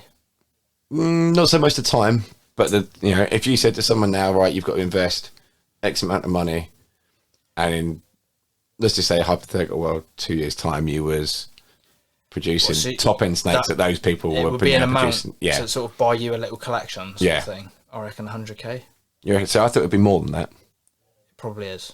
I thought 100k would be base, I think. I thought 100k, if you was looking, you're probably only looking at, for me, if you was trying to be at the top of the game, or top of the game in inverted commas, I think 100k would maybe get you 10 to 12 animals. Yeah, because obviously you're going to need to be buying the females, the decent males, the visuals. So in my head, I said probably $250,000. I reckon would be where you needed to be. I think that's probably accurate, mate. I mean, I went in a bit reserved. I was bored and I was sitting there and I was thinking, what if, you know, if you wanted to do it as a business and I was brand new into it, what would I need to spend? I was like, what would 100k get me realistically? 10 good females and a few males, perhaps. Where would 250k get you? A long way. Yeah. And that would give you a good chance of producing some really top quality animals that are probably one of a kind at the time, or probably not very many of at a time. The alternative. And it gets you into several projects. Yeah. I think 100k you could probably get into a project or two. Yeah. Comfortably. But you're not going to be producing large amounts. No. You know, no, I think you're accurate with that. It's not easy, you know, and I think, but I wouldn't let that put anyone off, because the alternative is you just got to grind it out and put your time in. Oh yeah. It's, you know, it's all opinion based, and where you want to spend your money as well, isn't it, really? Yeah, I mean, like, to buy some of the stuff I've got in here, I remember when I was young, I couldn't do it now, but when I was younger, I did evenings, weekends at work and stuff just to be able to afford a snake that I wanted. Yeah. And that's what was required, because I didn't have the money to just, you know, drop thousands on snakes. And I'm glad I did, but yeah, I couldn't do it now. I'm too old. Getting old now. Getting a bit right. Point 2. Yeah. Best advice for someone coming into the hobby. Don't do a podcast. It's a downfall, guys. It's a downfall. No, I'm only joking. I would say definitely research as much as you can before you start buying animals and racks. Yeah. You know, it's easy to see. You see a rack advertised, like say that ARS there, for example. Right, I want that rack. I want these snakes. You know roughly what the temperatures are supposed to be and all that sort of thing, but that rack may not be suitable for the room you're about to put it in. So instantly you're gonna be at a disadvantage. Yeah.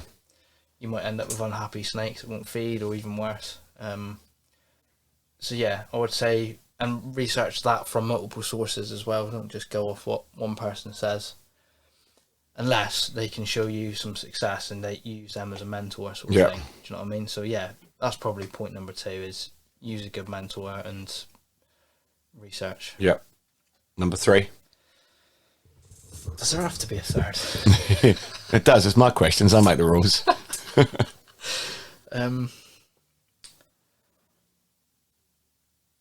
Don't let the low points beat you. That's good advice. Very good advice. I've been at low points before where I've considered selling up, but it is only a speed bump in the road. Yeah. And you'll get past that. And when that happens, I would say go to your nearest and dearest friend in the hobby, have a cup of coffee, spend some time talking snakes, and you'll go home and you'll be back in the game. That's good advice. I mean, for me, the 3 that I would, if anyone says to me, right, you've got 3 bits of advice to give someone. First would be, know your route, know what you want to do. Yeah, that's a good one. Buy your females from there. I've done it in the past, and I'm sure most people, they're just impulse bought things because they like the look of them, or Yep. You know, not really thought about what they're buying in terms of pairing for the future, etc. And you end up with snakes in your rack that either you can't do the pairing you wanted to because you've got maybe 2 yellow-bellied complex animals or 2 bell complex animals, something like that. Number 2, research, massive key. And number 3, get out there and meet people. Yeah, that's No, really it's good. like, for me, the community is so vast and so wide. There's loads of people out there wanting to help you. Get out and utilize them, because for the majority, most of the part, people will give you good sound advice or will help you along the way, maybe steer you away from doing something you probably shouldn't. Yeah. Go out and use them. Use the people with experience. Yeah. Talk to people. No one's going to bite your head off for asking a question. No. and trying to learn, but people will be more pissed off if you go and do something without any forethought and Yeah. risk something going wrong. Yeah. That for me is, and the community's good, you know, like today, a few of us sitting around having a few beers in the sunshine. You can't beat it. No, it's good for your, your mental state. It's good for the hobby. It gets you fired up for it. I always feel fired up after having a get together with Completely. snake friends. And you never know what's going to come of it either. It could lead to potential, joint pairings, joint partnerships or whatever down the line, or trades, etc. down the line. Yep.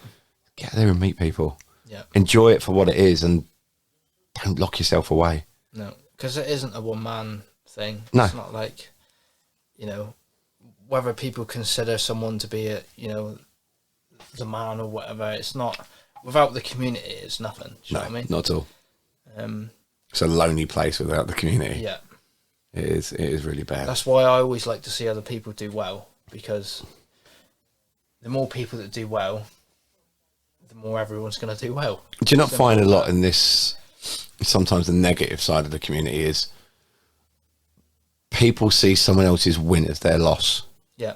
And it's not. The more people 100%. win, the better. It's the polar opposite. The more people win, the better. Yeah.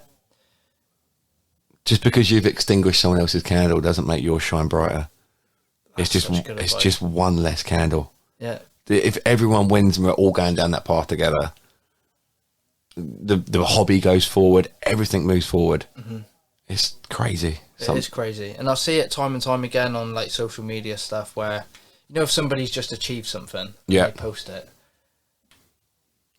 my automatic response will be to say, amazing. Congrats. Yeah, well Congrats. done. Yeah.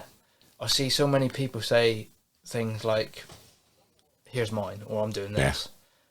It's like, yeah, they're showing theirs. So show them a bit of appreciation. It's not a dick swing contest. No, it's not a dick swinging contest. Or, any for sale. Yeah. And it's like, probably not, because... And they literally just hatched him. Yeah, they just asked them, give them a breather. So yeah, definitely, it's good advice what you gave there. Just over an hour now. Got 2 questions left. Right. So we're having dinner. There's 4 spare spaces at the table. Oh, what? Dead or alive, who are you inviting? Dead or alive? Jesus, I'd like to see everyone alive, really. I haven't got that many spaces at dinner, I don't unfortunately. want to see food go to waste. Past or present, who are you inviting? 4 spare spaces at the table. How many of us are here? They don't count out there. They're reprobates. We can't have Is them. this like anyone? Anyone. Anyone. Any walk of life. See, I'm a bit socially awkward, so it's got to be someone I know. I couldn't just be like, oh yeah, I want Justin Cabrera. Any heroes or any like aspirational people or inspirational people that you've gone, yeah, cool, I'd like to sit down with them. Maybe Justin would be on my table. Yeah. Darren Stairs dropped in that he had dinner with Justin once. Did he? Yeah, just rubbed it in. Oh. Fair play. I'm not going to say Justin then. That's really hard, mate.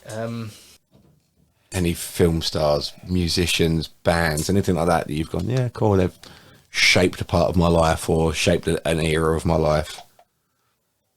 Or just people you want to hear from, that you're interested in? 4 people I just want to have dinner with. Honestly, mate, this is so hard. Has anyone else struggled with this one? Or is No, this the first? it's just you. Just me? Just you. Right, okay. I've only said it to one person that was downstairs, so...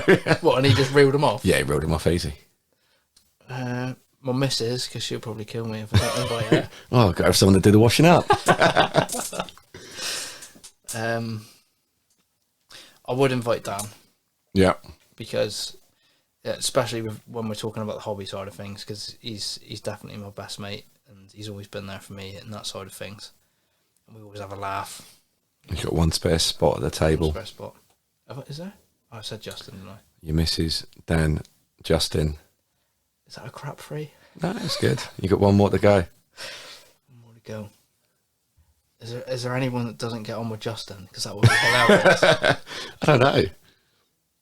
That would be funny, wouldn't it? Let him go head to head at the table, and then me, Dan, and my missus would just be watching. Oops, what have I done here?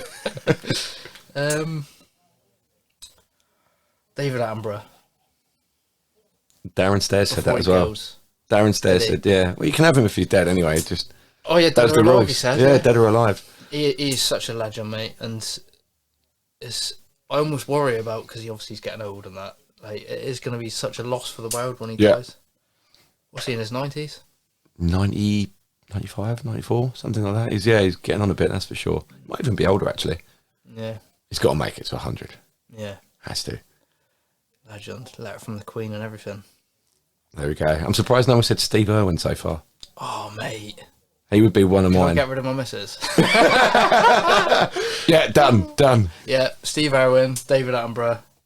Because to be fair, I did a video before on my YouTube, and it was like inspirational people, and Steve Irwin was one of them. So I grew up, and sort of what really got me interested in reptiles was Steve Irwin doing like the Crocodile Diaries and the Crocodile Hunter shows, and he'd go off and do those like specials where he'd do like 2 hour 10 most deadliest snakes in Africa and things like that. He's like chasing black members through someone's house and something stupid. And Nigel Marvin was the other one I used to watch as well. He was on like ITV at the time. And that sort of really first brought my attention to the big snakes, like the retics and things like that. 'Cause I think he'd done a program called Giants. Yeah. And it was just the biggest examples of species that he could find. It was like your retics on there and things. I was just blown away. I was like, a snake can be that long? Like, Jesus, I didn't know that. So yeah, those two were what I sort of grew up watching and what sort of got me interested. So I'd like to hear from those two. David Attenborough as well. Just legend. Yeah. Like, I can just remember from a child, bath time, get out, on a Sunday before school the next day and just watching a documentary with David, do you know what I mean? And you just don't realise how long ago some of those documentaries were. Like, I've put Netflix on for my little boy, and there's been like David Attenborough documentaries on there that he's been watching, and it's like talking about dinosaurs and things, and it's like it's just stuff that's years and years and years ago, and it's like just getting recycled through. And he says stuff about the planet. Knowledge. Like, did you see his witness statement thing? Yeah. Watch that. If no one's going to listen to that, they're never going to listen. Do you know what I mean? No, not at all. He's got so much experience and so much knowledge that I don't think anyone else would get a chance to talk, and I don't think they need to. No, he says it. But I could listen to him for hours, hours and hours and hours. Right. Last question. Oh no, go on.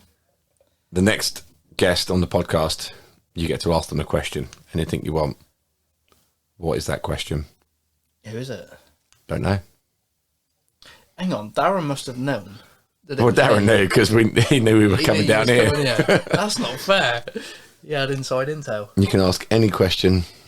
Don't go with how big is your field. You can't use it anyway. Darren used it. So okay. Any question that you think would be relevant to the hobby or anything going forward. Don't have to be jumpy, even about their life or their time in the hobby. Yeah. I'm sorry, mate. I'm mental blocking today. I'm like 4 beers in, and one of the potential next guests is sitting in your garden. Ah. Okay. I thought that would be easy. Okay, so what's the hardest part about the hobby? I'm going to ask that anyway. Are you? I'm going to ask that anyway. It's part of the question set. I'm going to ask that anyway. So that's no good. Get your own questions. Get my own question. No plagiarism here, McKee. Okay, mate. Is it your round next? No, like serious. Get serious head on. So my question would be, how would you see your life without the hobby and without your snakes? What would you do with your time? And that's it, really. Because I often wonder that. Do you know Very what I mean? good question, actually, Like, because it does take up a large chunk of time, yeah. particularly, larger collections and things. If it's, just 5 snakes indoors and you get done and dusted in 20 minutes. Yeah. But because it's something I've often wondered in my own head is like, what would I do if I didn't have the snakes? Like, because it does. What would change for you? What would you? I would find something else to do, but I don't know what it would be. I'd have to find something else to do because I think there would just be a hole left. Because it's just such a big part of my life. It would need something to replace it. Yeah. But yeah, that's my question. Definitely. No, I like that question. That'll be put to the next guest, and we'll find out an answer. Cool. So I'm going to start wrapping things up now. Where can people find you on social media? Okay, so do you need the exact tag? Close enough. Basically, I'm McKee Reptiles. On Facebook? On Facebook, McKee Reptiles. And on Instagram, I think I'm the same. Just going to have a quick check. Might be Ross_McKee, actually. But do you know how you find that on Instagram, Tom? Just click your profile. It should tell you, I think. So yeah, RMcKee_Reptiles. So Ross McKee Reptiles on Facebook. Yep. RMcKee_Reptiles on Instagram. Yep. Are you on Morph Market? I am on Morph Market, and that is Ross_McKee. There you go. You heard it there first. Go over and check out Ross's Instagram, Facebook, YouTube. Yeah. YouTube. Are there more YouTube videos coming? There is. I have meant to do. I haven't done one for a while now, but one I haven't really had much to show. I was actually going to do one about that snake, and just almost to raise awareness for, because don't get me wrong, the breeders that I spoke to about that female, the first one that laid the clutch fine, they were right about that one, but obviously it didn't pan out the same with that second one. So I would like to sort of just give a bit of knowledge as to you do need to know when a snake's in trouble or when it's just biding its time. Yeah, of course. So that might be my next one. And what are you on YouTube? McKee Reptiles again. McKee Reptiles. So Facebook, Instagram, YouTube. Go and hit like, follow, subscribe, whatever you need to do. And thanks very much for coming on. Oh, thanks for having me, mate. I've enjoyed it. No problem, mate. Cheers. Let's go have a few beers. Let's go and have a beer.